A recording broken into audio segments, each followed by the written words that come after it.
Welcome to MA 315 at Bellevue University, Discrete Mathematics. We are using our Rosen text, and this is Chapter 1, the Foundations, Logic, and Proof. And in this section, we're covering propositional logic. So before we get into section 1.1, just a general introduction about what discrete math is all about. It's essentially a part of mathematics devoted to the study of discrete objects, and discrete basically just means they are countable. So I can list them, I can count them, etc., as opposed to continuous objects like we dealt with in calculus.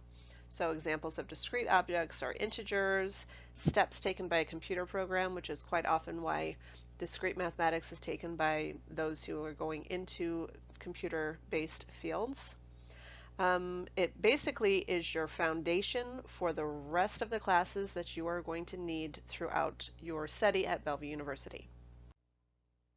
On this slide, I just wanted to give you the basics of the kinds of problems that we might solve with discrete mathematics. So some of these we will look at this term together, and some we will not. And essentially it opens the door to a lot of different areas. Obviously the study of mathematics, all of the things that we're going to learn, logic, set theory, probability, those of you moving on to combinatorics, which is my favorite class of all time, all of this is dealing with discrete math. For those of you going the computer route, obviously it's a foundation for computer architecture, data structures, programming, etc., etc. And you can even find some of the applications of discrete in other areas of study as well.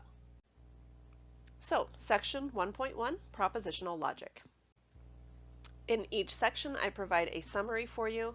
Essentially, I do that so that it's easier for you as the student to go back to your notes and find exactly what we covered in each of these videos. So a proposition is a declarative sentence that is either true or false. The moon is made of green cheese. Obviously, this is a false statement. Trenton is the capital of New Jersey. Toronto is the capital of Canada. 1 plus 0 equals 1. 0 plus 0 equals 2. Again, some of these are true, some are false. I'll let you determine which ones are which. Examples that are not propositions include, for instance, sit down, or what time is it, or the two equations that I have written for you. Now I want to talk to you a little bit more about those equations, but before we do that, I want you to have a chance to think about why they are not propositions. Whenever we come to a slide where the title is written in blue and it's PR1 or 2, meaning practice 1 or 2, in front of it, this is where I would really like for you to try the question on your own before I give you the answer.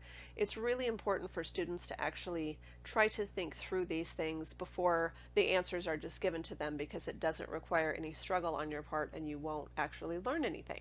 So whenever you get to one of these blue questions, blue slides, I ask that you press pause, try the question, and then once you've either completed the question or you're just as far as you are able to get, then you press play to see how you did. So if you haven't already, please press pause and we'll get started in just a minute.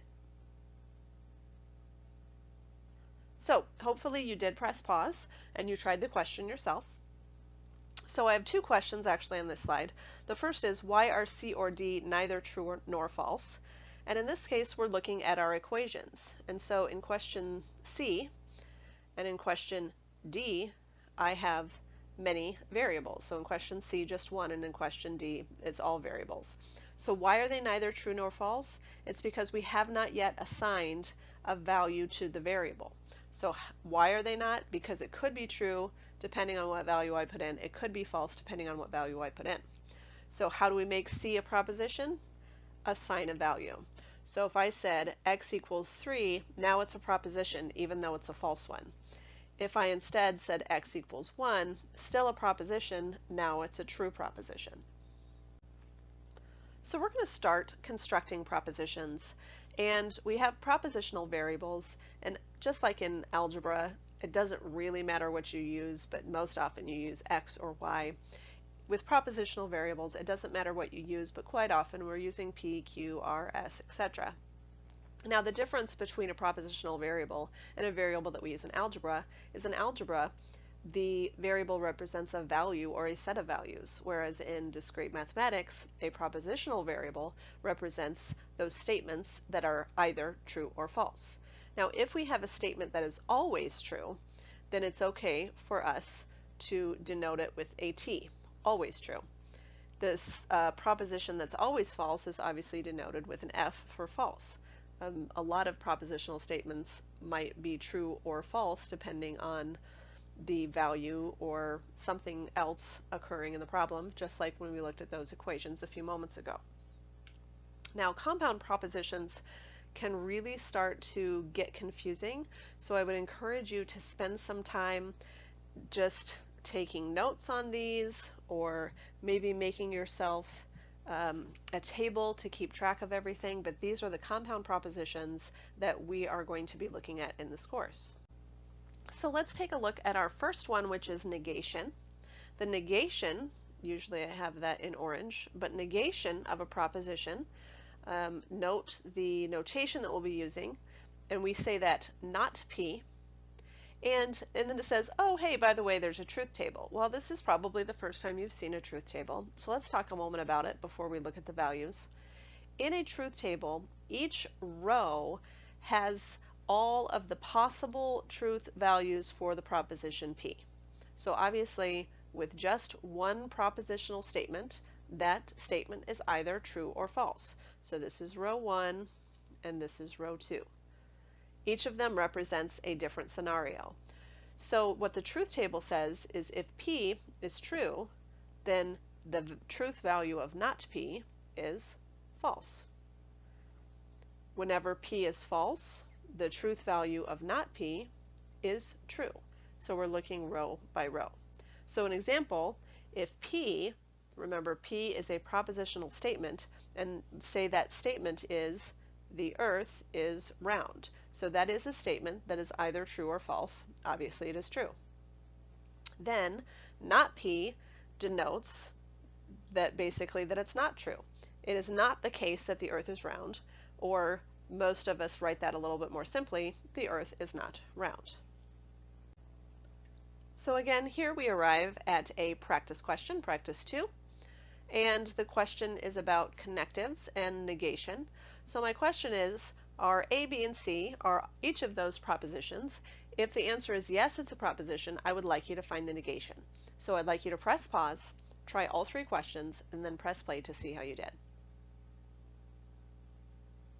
So for A, my dog is the cutest dog. That is certainly a true proposition. But if I were to negate it, then I would say my dog is not the cutest dog. Or in quite a few of our textbooks, you would see it is not the case that my dog is the cutest dog. But we just write things as simply as we can. Discrete math is the hardest class you will ever take. That is a proposition. I will let you determine if that is true or false. I'm going to guess false. And the negation, discrete math is not the hardest class you will ever take. So we're just negating it. We're changing the sign. Same thing, if I started out with discrete math is not the hardest class you will ever take, the negation would be that the discrete math is the hardest class you will ever take. And last one, is class over yet? Obviously this is not a proposition. It doesn't have a truth value. So we've had a chance to talk in a little bit of detail about the negation, but we also have other operators that we call connectives that are conjunctions, disjunctions, implications. As you can see, there's plenty of those, and biconditionals. So over the next several slides, we're going to look at each of those in detail. So let's take a look at the conjunction. The conjunction happens between 2 propositions, and I want you to think back to when you learned about set theory and you had A union B, or you had A intersect B, and it's really kind of the same idea. So notice this one would kind of be like this, and whenever we looked at A intersect B, we would always call that an AND question, and that's what we're doing here. So when you see that, we're going to say it P and Q. And let's take a look at this truth table, because this truth table is a little bit more complicated than that last one that we did. So in this truth table, notice that on the left here, I have quite a bit more going on than before, and here's why. In our previous truth table, I only had one proposition, so there was only one way that could happen, true or false. Now I have two propositions. So it could be that P is true and Q is true, or P is true but Q is false, or P is false but Q is true, or P is false and Q is false.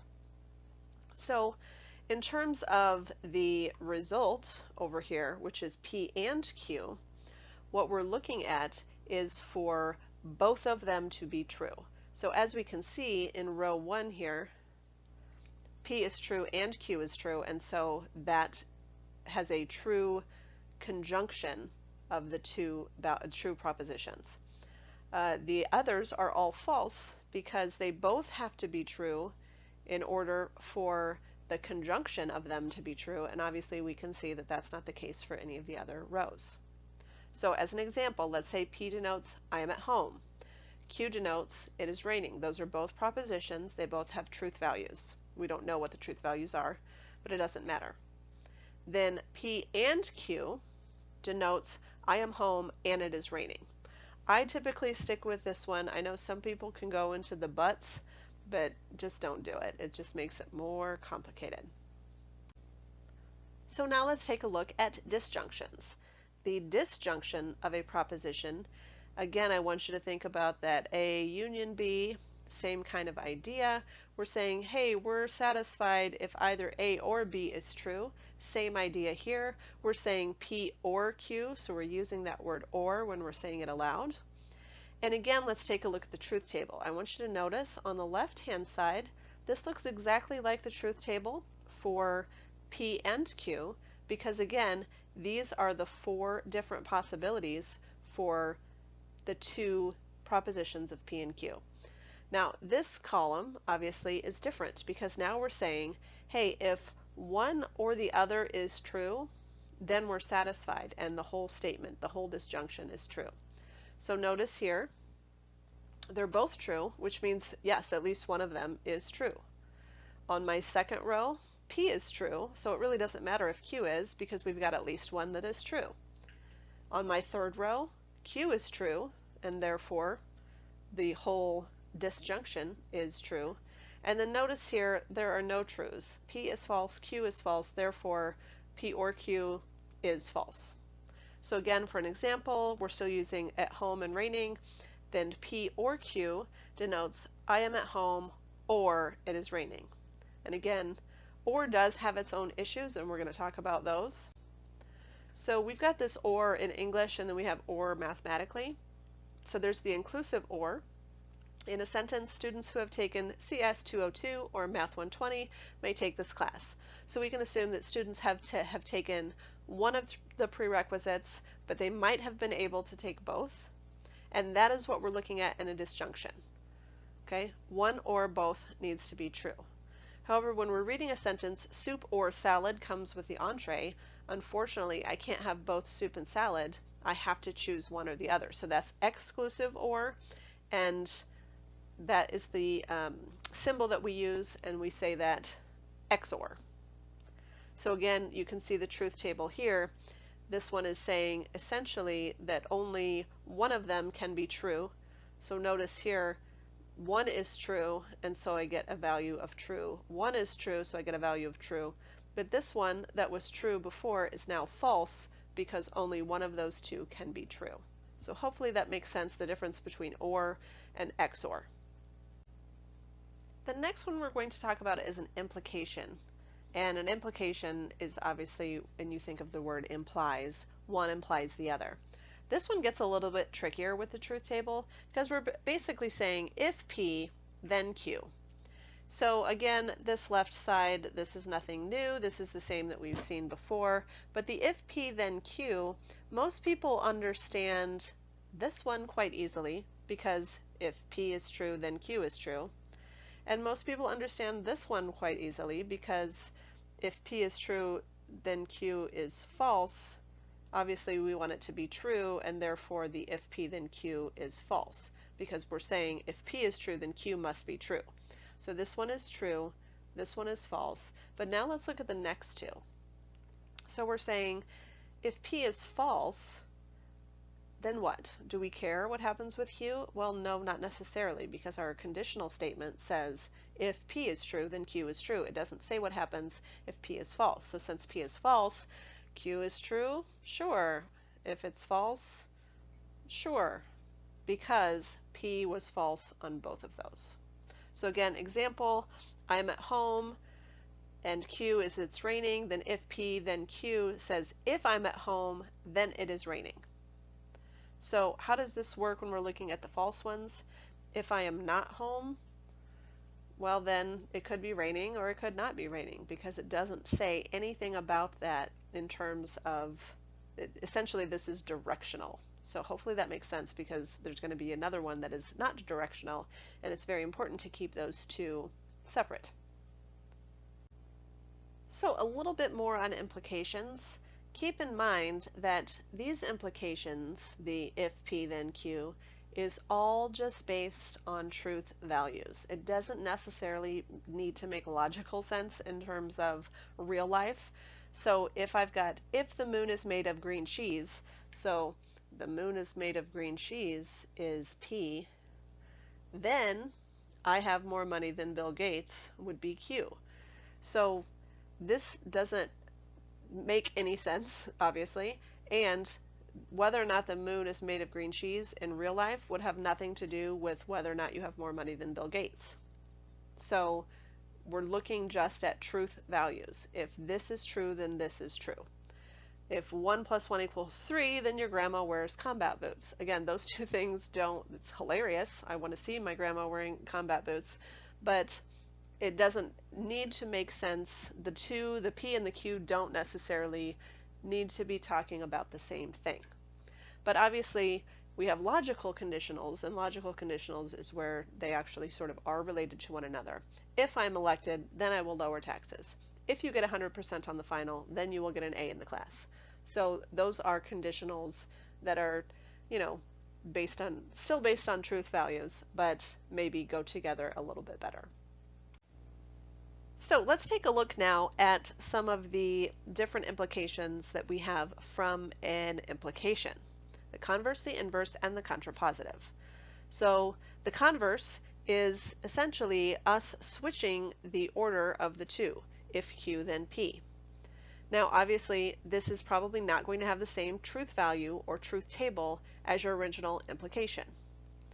Now let's look at the inverse. Inverse is if not P, then not Q. So notice it's the original order that I had, P and Q, and I'm negating each. So that's what happens in an inverse, is we negate each. So this one is switch order. This one is negate. And then the contrapositive is basically putting it all together. I'm negating and switching. So if not Q, then not P. Now what's important to understand is that truth table that we would make for the original implication would be exactly the same for the original implication and the contrapositive. It would not be the same for neither the converse nor the inverse. So for example, if I'm looking for the converse, inverse, and contrapositive of it is raining as a sufficient condition for my not going to town, and you might look at this and say, well, what does that mean? So it's okay, before you try to find any of the other implications, to write it in a way that makes more sense to you. If it is raining, and this is P, then I will not go to town. That's Q. So now that I have it in a way that makes sense to me, I'm going to look at the converse, which is switching the order. So if I do not go to town, then it is raining. So all I did was switch the order of P and Q. Inverse, I'm going to keep them in the right order, but I'm going to change the values. I'm going to negate each. So if it is not raining, then I will go to town. So this one I changed to not, this one already was not, so I changed to I will. And the contrapositive, I switch the order and I negate each. So if I go to town, then it is not raining. Okay, now I have one of those for you to try. So I've given you the statement, Professor B is happy when you get your homework done on time. Now, this one might mess with your head a little bit, so before you try to do the converse, inverse, and contrapositive, at least while you're practicing, I suggest writing this in if-then form so it's very clear what is P and what is Q, and then writing the converse, inverse, and contrapositive are actually quite easy. So press pause, rewrite the original implication, and then write each of the other 3 implications, and then press play to see how you did. So again, the first thing I'm going to do here is I definitely want to do a rewrite, and the rewrite is if you get your homework done on time, then Professor B is happy. Now a lot of people struggle with that because look, this happens first in my sentence, but you really have to think about which property implies which other property. And it says that Professor B, or that I, am happy when you get your homework done on time, which means this has to happen first. You have to get your homework done on time in order for me to be happy. It's kind of sad, but you get the idea. So now let's look at the converse. Well, before I do that, you get your homework done on time is P, and Professor B is happy is Q. So let's take a look. The converse, if Professor B is happy, then you got your homework done on time. The inverse, remember I'm negating. If you did not get your homework done on time, then Professor B is not happy. And the contrapositive, switch the order and negate. If Professor B is not happy, then you did not get your homework done on time. Hopefully you did really well on those, and that you get your homework done on time. Now let's take a look at biconditionals. So if P and Q are propositions with the same truth value, that's the important thing here, the same truth value, then we form the biconditional proposition, or a by implication, because we're still using those arrows, one implies another. But notice this arrow is a little bit different. This arrow has got a little arrowhead on each end. Now the way that we write that is instead of if P then Q, is P if and only if Q. So remember when we have an if with an extra F, that means if and only if. So the biconditional if P then Q has the truth table right here. And so remember, this is only going to be true when P and Q both have the same truth value. So here, P and Q are both true, so it's true. Here, P and Q are both false, so it's true. Notice the others, where P and Q have a different truth value, result in a false result on the biconditional statement of the truth table. So if P denotes I am home and Q denotes it is raining, then P, if and only if Q, denotes I am at home if and only if it is raining. We haven't looked much at compound propositions yet, although that will obviously be a huge part of what we study as we're looking at truth tables and conditionals, etc. But notice that the same way that I could write P if and only if Q, I can write it in another way, and that other way, so notice here I'm saying P if and only if Q is equivalent to, and then I'm saying if P then Q, and then what's this one mean? And if Q then P. So essentially I'm saying these two things are the same. So if P then Q, we already found these values of the truth table on the previous slide. But now let's take a look at the truth table that would help us come up with the truth values for this compound proposition. So again, this first row is just showing the different values that the first two columns are showing the different values that P and Q can have. True, true, true, false, false, true, false, false. And then we start actually coming up with the values. So these are things that we would have to then figure out. So the first one says if P then Q. So obviously this one is true because these values are both true. This one is false because this is if true then false. And then remember, these are those two tricky ones because P is false, and so because it's one directional, we only care about it when P is true. So now let's look at the same thing. We're looking at if Q then P. So if Q then P would be true then true. This one would be true as well, again because Q is false. This one would be false because if true then false doesn't work. And then this one would be true because that first value in the implication is false. So now that brings us to this column right here. And this column right here, what we're saying is these two should have equivalent truth values. So let's take a look at why this is. This says if P then Q and if Q then P both have to be true. So this is true, and notice I've written true here. This one does not work because they're not both true. This one does not work because they're both not true. This one, they are both true, and therefore I get true, false, false, true, and that happens to be the exact same thing I had on the other screen. So I just wanted to point out to you that these are two equivalent things. So one of them written as a compound proposition, one of them written as a biconditional. So we haven't really talked explicitly about how to create a truth table, though we've seen quite a few examples. So I really wanted to go through how to create a truth table, or the process that we go through. So we already kind of knew that we would need a row for every possible combination of values for the compound propositions. So let's say I was using P and Q, which is two of them.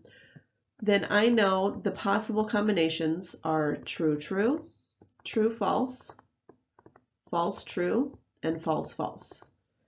So essentially 4 rows. Now if I threw an R in here as well, well then I would need a row for R, and 4 rows isn't going to do it anymore because I could have R as being true for each of those combinations, or I could have R as being false for each of those combinations, and therefore I would need 8 total rows. So what we're looking at here then is essentially having 2 to the n rows, where n is the number of propositions. So here where I had just PQ, that meant 4 rows.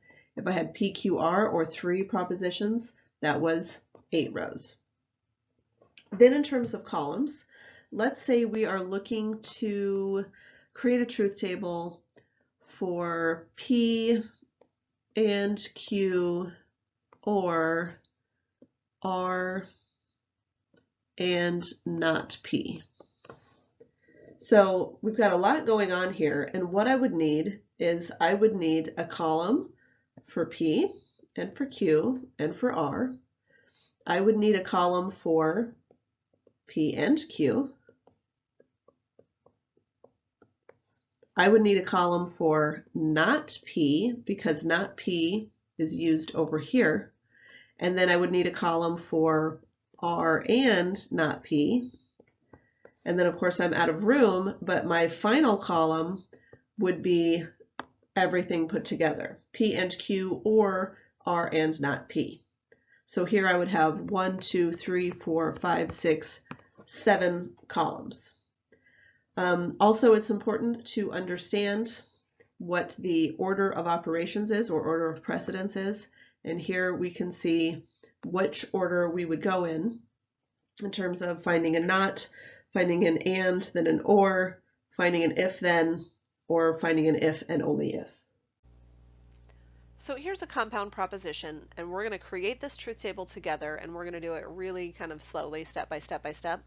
But essentially, here is the compound proposition that we are going to create a truth table for. So I know right off the bat that I'm going to need a column for P and Q and R. And I know that I'm going to have 8 rows because it's 2 to the third, which is 8. Remember, the 3 is how many different propositions do I have. And 2 is because each of those values has true and false, 2 different options. Next, we're going to create a column for each compound proposition. So notice here, I've got a not R, and a lot of people are like, well, do I really need to put not R? Yes, you do. You really need to put not R, even though it's just the opposite value of whatever you have in R. And then another one is P or Q. And then notice the one at the very end is our final compound proposition, which is if P or Q, then not R. So that's our final solution, our final thing that we need. Again, remember we talked about 2 to the third or 8 rows. So now we have as many rows that are necessary and we have all the combinations that we need. And now we're going to fill in the truth table for your proportions first. So I haven't had to do any thinking yet. I haven't had to really look at anything. I've said, hey, I need for these 3, I need all of the different combinations that could happen with P, Q, and R in terms of truth values. So I've got true, true, true, true, true, false, true, false, true, true, false, false, etc. Different people have different strategies for how to keep track and make sure they all get there.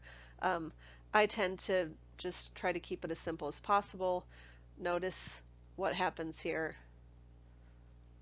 is my first column, I've got 4 trues and 4 falses, and then I alternate 2 trues, 2 falses, 2 trues, 2 falses. You get the idea. So before we continue, what I would like for you to do is to press pause from right here and see if you're able to complete the rest of this truth table on your own. So let's take a look at the values. Again, if you hadn't paused already, go ahead and do that. But let's take a look at the values we should have in our truth table. This column says P or Q. So essentially I'm saying if P is true or Q is true, then I'm satisfied. So here I've got true, true. That means this is true. Same thing here, this is true. My third row, again, P is true. It doesn't really matter if Q is because all I need is one of them to be true. Same thing here, this is true because P is true. My next column is true because Q is true. Now I'm looking at these 2 and I've got at least one true. I'm looking at these 2 and I don't. I'm looking at these 2 and I don't. So that's that first column. Now I'm going to erase all of my marks so it doesn't get crazy. And now let's take a look at not R. Obviously this one's super duper easy because it's whatever's in R, I'm just putting the opposite thing. So true becomes false, false becomes true, true becomes false, false becomes true, true becomes false, false becomes true. And now for my final solution, which is we're saying essentially this, P or Q, or if P or Q, then not R. So with P or Q being true, then not R needs to be true. So this one has to be false because not R is false. This one we have true, true, so that is a true one. This one we have true, false, that is false because if P or Q is true, then not R must be true. Again, this one must be true. This is false. This is true. We have 2 falses. Remember, that's that tricky one because the if part of our statement is false, then we don't care what happens here. And if the if part of our statement is false, then we don't care what happens. So that is my solution, which I have for you here on your next slide. So this is the final solution for if P or Q, then not R. Of course, I wanted you to have the opportunity to try one completely on your own. And so this is that question for you. This is P or not Q, or if P or not Q, then P and Q. So obviously there are only 2 propositions, that means 2 squared or 4 rows. I will let you determine how many columns you should be using. So go ahead and do your entire truth table and then press play and see how you did. Okay, I'm going to get started, so if you did not press pause and try it on your own, well, shame on you. All right, so we know we're just going to have our 4 different rows because we only have our 4 different truth combinations for our 2 propositional statements P, Q. Then I need a column for not Q because as I'm looking at this first combination here, I'm looking at P or not Q. Then I need to know what not Q is. So I've now made a not Q column. And then here I'm looking at P or not Q. And so true and false gives me true, true and false gives me true, false and false gives me false, because remember I just need either one of them to be true, and then false and true gives me true, because one of the two is true. All right, so now we have that one. I'm looking at the solution to this one, P and Q. Remember, for P and Q, I need them both to be true, and the only place they're both true is right here. All of the rest of them are false. So that hopefully was a very easy column for you to figure out. From here, I'm looking at if this, then this. So that is what I'm determining for my final column. And so I'm saying if this is true, then this one should be true. So if P or not Q is true, then P and Q must be true. And that's what I get here, true, true. This one I start with true, but I end with false, and that's no good. So notice my answer is false. Here, I begin with false, and remember when I begin with false, this is going to be true. And this is just for those conditional, not a biconditional. And then the last one, I'm starting with true, it ends up with false, that is bad, and so that is false. So this is my final truth values for my compound proposition. So your assignments, over this section and the next, remember we essentially cover 2 sections per day.